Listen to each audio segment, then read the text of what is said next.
કોંગ્રેસ ધારાસભ્ય જિગ્નેશ મેવાણીએ શ્રમિકોના હક મુદ્દે લગાવ્યા આરોપ। મોટાભાગની કન્સ્ટ્રક્શન સાઇટ પર સુરક્ષાના ધારાધોરણોનું પાલન ન થતું હોવાનો તેમણે આરોપ લગાવ્યો। જિગ્નેશ મેવાણીએ કહ્યું કે ગિફ્ટ સિટીમાં બનતી મોટાભાગની ઇમારતોમાં નેટ નથી બંધાઈ રહી।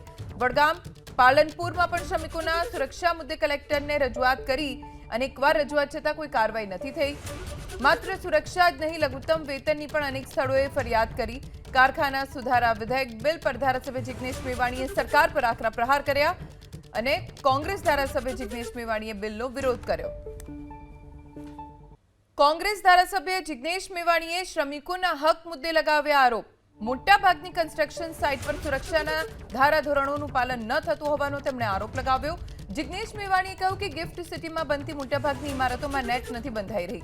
વડગામ પાલનપુરમાં પણ શ્રમિકોના સુરક્ષા મુદ્દે કલેક્ટરને રજૂઆત કરી અનેકવાર રજૂઆત છતાં કોઈ કાર્યવાહી નથી થઈ। માત્ર સુરક્ષા જ નહીં, લઘુત્તમ વેતનની પણ અનેક સ્થળોએ ફરિયાદ કરી। કારખાના સુધારા વિધેયક બિલ પર ધારાસભ્ય જિગ્નેશ મેવાણીએ સરકાર પર આકરા પ્રહાર કર્યા અને કોંગ્રેસ ધારાસભ્ય જિગ્નેશ મેવાણીએ બિલનો વિરોધ કર્યો।